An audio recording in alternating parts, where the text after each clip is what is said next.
Alumnas y alumnos de tercer grado de secundaria, bienvenidas y bienvenidos a una sesión más de Aprende en Casa 2, de la asignatura de Matemáticas.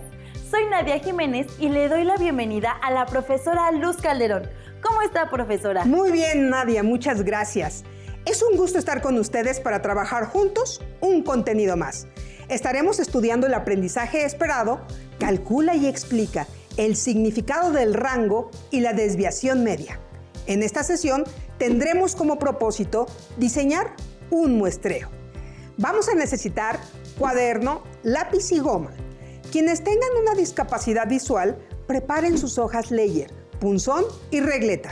Es muy importante que tomen nota de cada una de las dudas que surjan durante el desarrollo de la sesión, para que puedan compartirlas con sus compañeras, compañeros y profesores. Maestra Luz, ¿cómo vamos a hacer un muestreo? ¿Qué es un muestreo? En un estudio estadístico, una muestra es una parte de la población que se quiere estudiar. Una población bajo estudio es un grupo bien definido que cumple condiciones específicas. Una muestra es representativa cuando considera las características relevantes de la población bajo estudio. Por ejemplo, ¿sabes cuántos libros leen al año los mexicanos mayores de 12 años? No. ¿Cuántos? Según los resultados de la Encuesta Nacional de Lectura 2012, se estima que el promedio de libros leídos por mexicanos mayores de 12 años es de 2.94 libros. Además, en esta encuesta se analizaron las preferencias de las personas en edad escolar de nivel secundaria y bachillerato, como se observa en la siguiente tabla. Nadia, ¿qué lees en la tabla? Bueno, pregunta, ¿qué prefiere leer usted? ¿A quién le pregunta? A personas de entre 12 a 17 años de edad. ¿Cuáles son las respuestas? El 5.9% prefiere leer periódicos, el 19.6% prefiere leer revistas, el 36.8% prefiere leer libros, el 35.3% no tiene preferencia y el 2.4% no sabe o no contestó. Oh, ¿de qué forma piensas que se obtuvieron esos datos? ¿Les preguntaron o llenaron encuestas? Por los resultados de la tabla, ¿consideras que se entrevistó a todos los mexicanos entre 12 y 17 años de edad para concluir los resultados? No. Tiene razón, maestra Luz. ¿Cómo se obtuvieron estos datos? ¿Qué definiciones hemos visto? Población y muestra. Claro, no se necesita preguntar a todos, sino a una muestra de la que esperamos obtener la información que se obtendrá preguntando a la población. Así es, Nadia. Te tengo otra pregunta. Si quisieras conocer los hábitos de lectura en tu escuela, ¿qué preguntarías? Bueno, por ejemplo, como los datos que mostraste, me gustaría saber qué les gusta leer, las revistas, periódicos o libros, pero también sobre qué temas. Esa es una muy buena pregunta. Nadia, si tuvieras que formular preguntas a cualquier estudiante y registrar sus respuestas, ¿qué harías para obtener información sobre las preguntas formuladas y no invertir demasiados recursos? Tendría que considerar a quiénes y a cuántos se deben consultar. ¿Cómo los consultarías? ¿Con entrevistas? ¿Les pedirías que llenaran una encuesta? Sé a lo que se refiere, maestra Luz. ¿Qué instrumentos o medios emplearía para conseguir la información que busco? Así es. También hay que preguntarse, ¿cómo se registrarán los datos que se obtengan? Y una más, ¿qué herramientas matemáticas serán útiles para analizar los datos? Y para presentarlos, hagamos un recuento de las preguntas. ¿Qué se puede hacer para obtener información sobre las preguntas formuladas y no invertir demasiados recursos? ¿A quiénes y a cuántos se deben consultar? ¿Qué instrumentos o medios se emplearán para conseguir la información buscada? ¿Cómo se registrarán los datos obtenidos? ¿Qué herramientas matemáticas serán útiles para analizar los datos? ¿Cómo se presentarán los datos? Tenemos que elaborar un plan. ¿Elaborar un plan? ¿Por qué?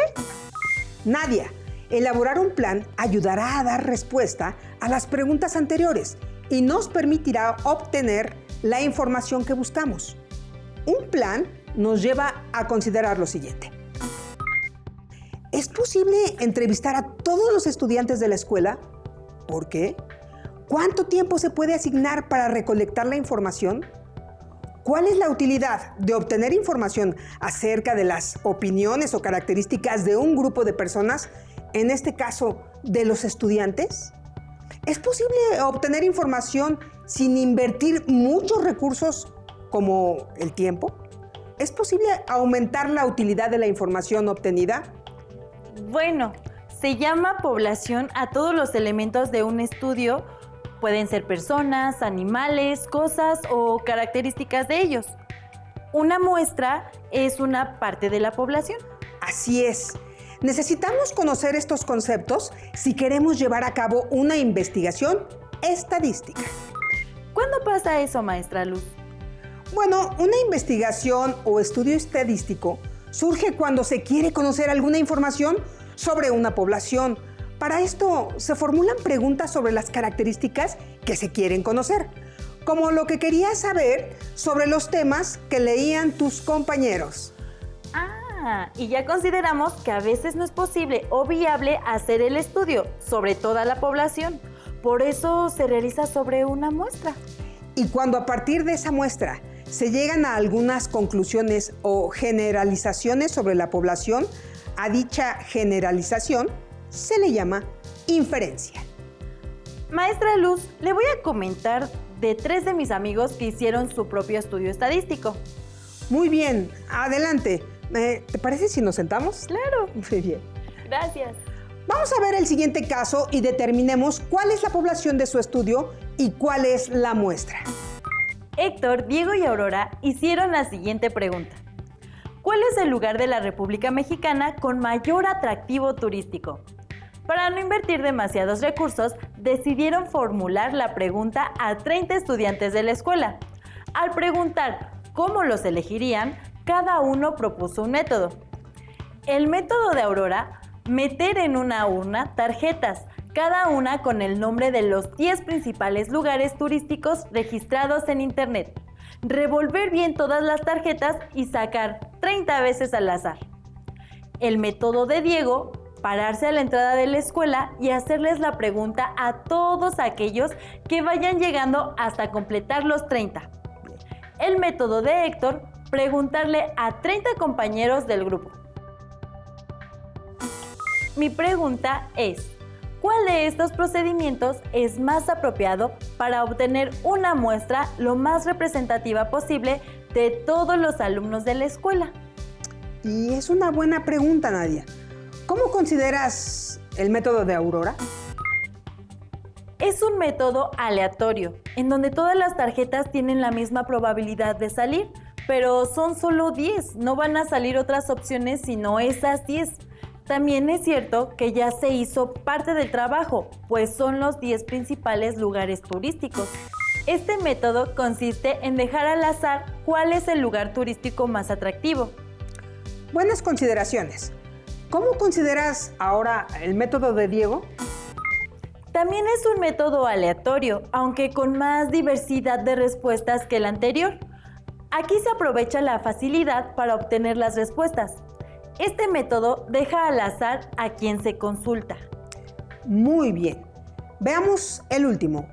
Ahora, ¿cómo consideras el método de Héctor? También es un método aleatorio, pero solo se le pregunta a un grupo específico, en donde se comparten más características que con el método de Diego. ¿A qué te refieres con características?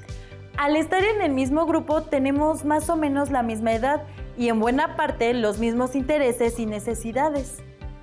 Bien considerado, Nadia. ¿Qué método eligieron y qué datos obtuvieron? Al intercambiar argumentos, se decidieron por el método de Diego. Una vez elegidos los 30 estudiantes, les hicieron la pregunta a cada uno y obtuvieron las respuestas que se organizaron en la siguiente tabla. Se consideran 11 lugares turísticos con diversas frecuencias en las respuestas. ¿Qué lugar tiene la frecuencia más alta o el mayor número de menciones? Acapulco tiene 6 menciones, luego Cancún con 5, le sigue Yucatán con 4, Oaxaca con 3, luego Veracruz, Guanajuato, Ciudad de México, Monterrey y Guadalajara con 2 cada uno, y Teotihuacán y Mazatlán con 1. Este registro tabular es una forma de ordenar los datos y los categorizaron u ordenaron por menciones. Nadia, ¿cómo presentaron los datos tus amigos? ¿Qué tipo de gráfica ocuparon? Ellos presentaron 2 gráficas porque no se decidían por una de las 2. Dijeron que en este caso ambas eran útiles. Son estas, maestra Luz. Oh, qué interesante que ocuparan 2 tipos de gráficas. Nadia, ¿qué te dice cada gráfica? La primera gráfica sigue a la tabla de datos y presenta en barras la frecuencia de los lugares que fueron seleccionadas como mayor atractivo turístico, mientras que en la segunda se convirtieron estas frecuencias a porcentajes. Significa que el 20% de 30 estudiantes consultados eligieron Acapulco como el mayor lugar turístico, el 17% eligió a Cancún y así sucesivamente. Dados estos datos, podemos suponer que cuando algún estudiante de esta escuela vaya de vacaciones, elegiría con mayor probabilidad a Acapulco antes que a Mazatlán. Es una suposición razonable. Debo agregar que el equipo de Diego también quiere conocer el porcentaje de estudiantes que tienen mascotas, perros, gatos o hámsters, entre otros. ¿Cuál es la población a considerar, Nadia? 480 estudiantes. ¿Qué pregunta sería útil para la investigación? ¿Tienes mascotas en tu casa? La respuesta sería sí o no. ¿O cuántas mascotas tienes? Las posibles respuestas son 1, 2, 3 o más de 3. ¿Y por qué esos números? Puedes tener perro o gato o perro y gato, perro y pajaritos, entre otros más. Por eso 1, 2, 3 y más de 3. Si el total de alumnos de la escuela es de 480 estudiantes, ¿cuál de las siguientes propuestas sobre el tamaño de la muestra es más conveniente para hacer el estudio? Que la muestra sea de tamaño 10, una muestra de tamaño 48 o una muestra de tamaño 200. 48. ¿Por qué la elección, Nadia? 10 es muy poco y 200 es impráctico. 48 es la 10ª parte de la población, que lo que se obtenga con el 10% se puede inferir al 100%. Me parece sensato. En tu razonamiento, se entiende la dificultad de saber si la muestra es representativa, es decir, si la información que contiene es similar a la de toda la población. Aunque no se puede saber con certeza cuándo una muestra es representativa o no. Hay 2 criterios que permiten tomar decisiones para mejorar la representatividad de una muestra. 1. Una muestra más grande generalmente es más representativa que una más pequeña. 2. Una muestra aleatoria, es decir, elegida al azar, de manera que cualquier miembro de la población tenga la misma probabilidad de quedar en la muestra. Generalmente es más representativa que una que no haya sido elegida al azar. Las muestras aleatorias son las que se utilizan en los análisis estadísticos. ¿Qué pasa cuando no es posible elegir una muestra aleatoria? Bueno, cuando no es posible elegir una muestra aleatoria o resulta muy costoso obtenerla, es posible hacer una investigación con muestras no aleatorias. Para estos casos, se consideran otros 2 tipos de muestra. Una muestra es forzada, cuando no se tiene opción de elegir. Se considera que una muestra es por conveniencia, cuando se elige aprovechando alguna facilidad para obtenerla. ¿Cómo vamos hasta aquí, Nadia? ¿Quieres que hagamos un ejercicio? Sí, por favor. Muy bien. A continuación, se describen brevemente las muestras de 2 estudios. Indica cuál es aleatoria, cuál forzada y cuál por conveniencia. Se está haciendo un estudio con los enfermos de enfisema pulmonar que actualmente se atienden en un hospital de especialidades para conocer más sobre los orígenes de dicha enfermedad. El tipo de muestra es una muestra forzada. Es un hospital específico con sus enfermos. Así es. Veamos el siguiente caso. En un estudio sobre los hábitos de los usuarios de Internet en México, se aplica una encuesta a 12,300 entrevistados de entre 12 y 64 años en 28 ciudades con más de 500 habitantes, que incluyen las 3 principales metrópolis de nuestro país, es decir, Ciudad de México, Guadalajara y Monterrey. Esta muestra representa aproximadamente el 70% de las áreas urbanas del país. El tipo de muestra es aleatoria, por la diversidad de personas y de ciudades. Muy bien, Nadia, así es. Al inicio nos preguntamos sobre las muestras. ¿Qué herramientas matemáticas serán útiles para analizar los datos? Y la otra pregunta fue, ¿cómo se presentarán los datos? Veamos la primera pregunta. Nadia, ¿qué herramientas matemáticas serán útiles para analizar los datos? ¿Cuáles conoces? Bueno, conozco las medidas de tendencia central, la media aritmética, la mediana, la moda. En un conjunto de datos, estas medidas indican cuál es el promedio, cuál es el dato que está a la mitad de todos ellos y cuál es el que se repite más. Perfecto, Nadia. Veamos ahora la segunda pregunta. ¿Cómo se presentarán los datos? Nadia, ¿qué manera conoces para representar o presentar los datos? Ya lo hicimos en esta sesión. A partir de los datos obtenidos, formamos un registro tabular y graficamos los resultados. Sí, exacto. Eso hicimos. Reflexionemos un poco. Mucho de nuestro conocimiento no lo investigamos por nuestra propia cuenta, sino que aprovechamos la información que nos proporcionan otros. Por esta razón, es muy importante saber hacer un informe de investigación.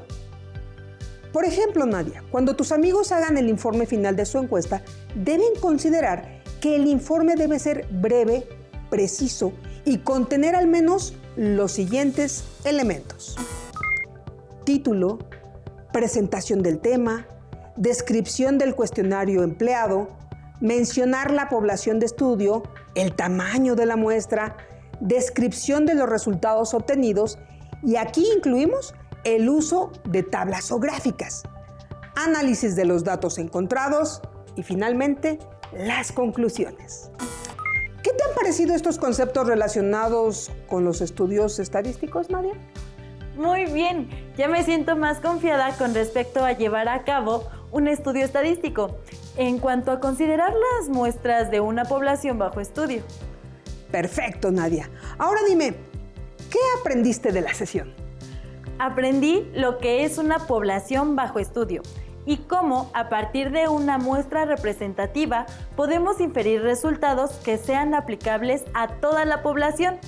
Aprendí que hay que elaborar un plan para invertir menos recursos. Aprendí que pueden usar varios criterios para obtener una muestra y no todos son aplicables a nuestro caso. También que existen varias formas de ordenar y analizar la información, así como de presentarla. Y al final, comprendí la necesidad de escribir un informe breve y preciso sobre nuestros hallazgos. Así es, muy bien, Nadia.